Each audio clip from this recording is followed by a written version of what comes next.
Thanks for including us in your Sunday morning routine. I'm Dale Johnson with Janine Bryant of Changing Spaces SRS. Sunday mornings, we're here for easy right-sizing on KFOR FM 103.3, 1240 AM. Welcome in, Janine. Hi, Dale. Thank you. Good morning. Happy to be here. Practicing our social distancing, as everyone else is these days.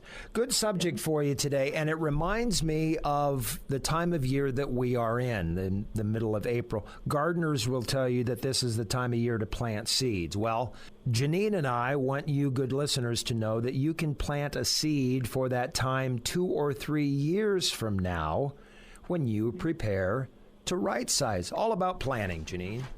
That's right. Dale, I had a phone call a week or two ago from a couple who was doing exactly this. They were being very proactive, and they said, we're not planning to move right now. They've been in their house for, I think, 35 or 40 years, but they knew that in the next 2 to 3 years, they probably would choose to downsize and move to a retirement community, independent living. And so they just contacted me because they wanted to know, what should I be doing now?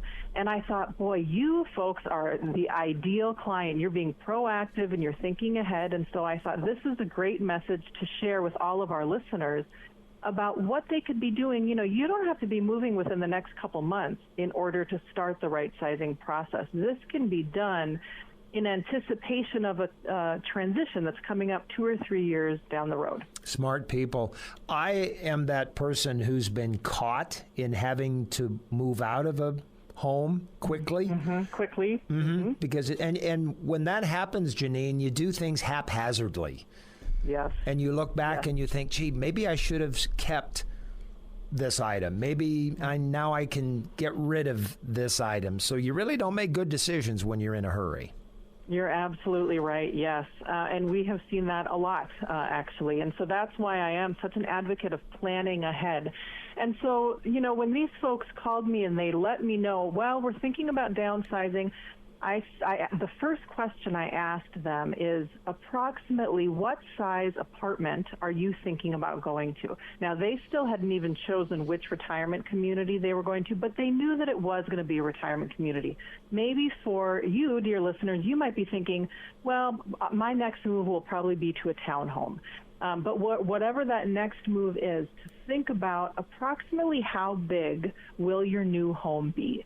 Are you thinking about moving to a 1-bedroom apartment, or will it be a 2-bedroom apartment? Will it be a 2-bedroom plus a den? Because each of those transitions looks very different.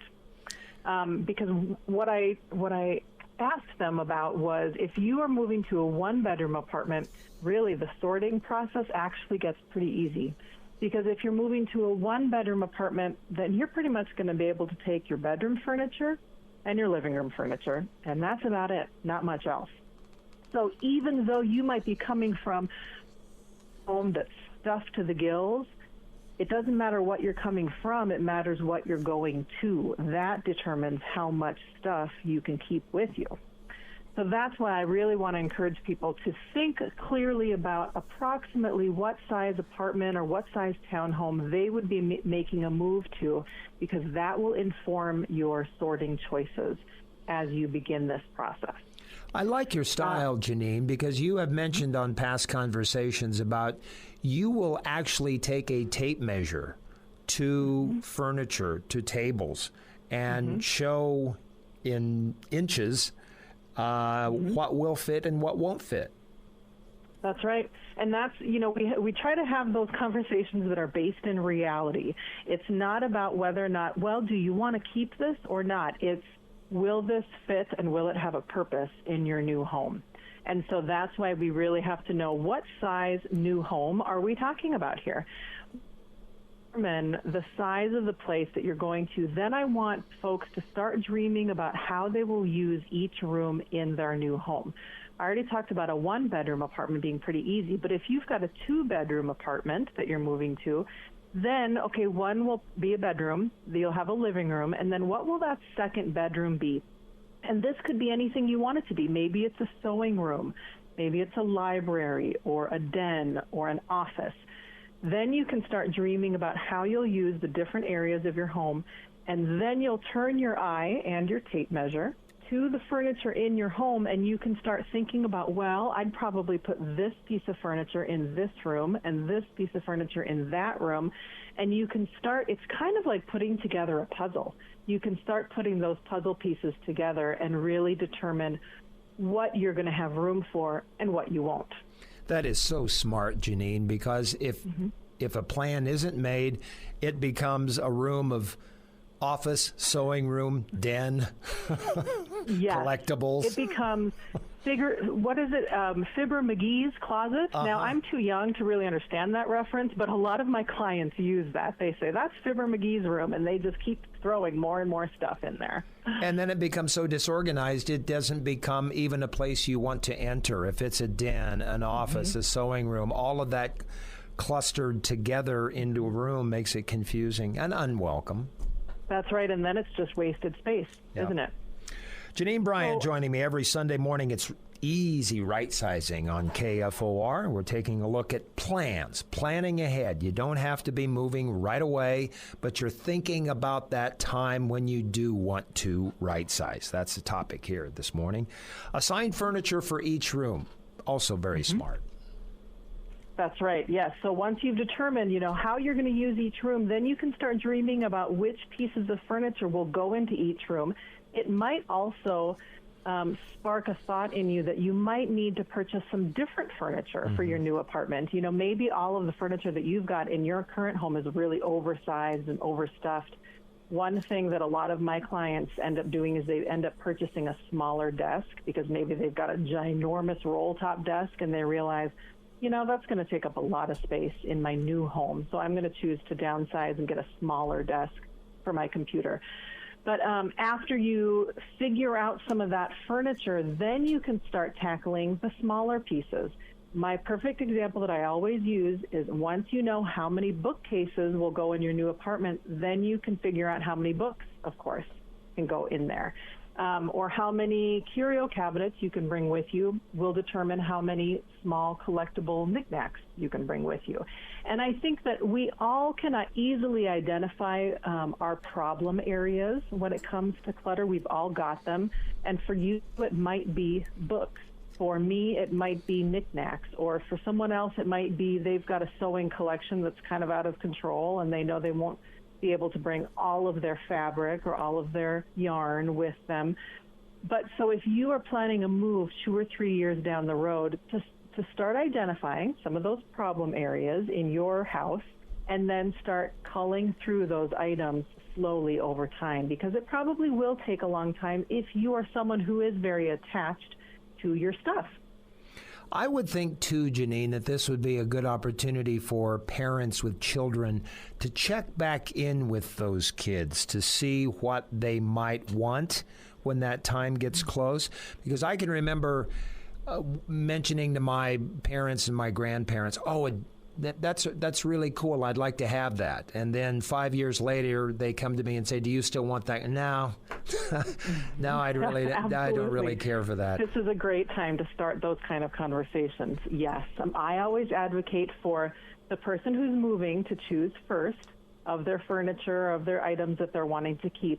But then it is time to draw in the kids and say, "Hey guys, eventually when we move, we're going to have some furniture and some things to get rid of. Are there things in the home that you would like?" And then, why not give those items to your kids now? You don't necessarily have to wait until you move. It might feel good to get some of that stuff out of your home now and give you a little extra breathing room.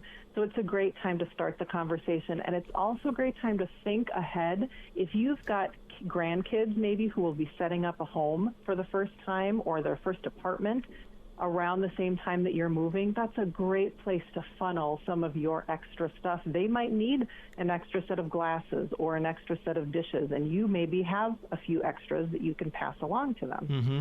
One of the most precious pieces that I have from my grandmother, and it isn't so much the chair, it's my great-grandfather's.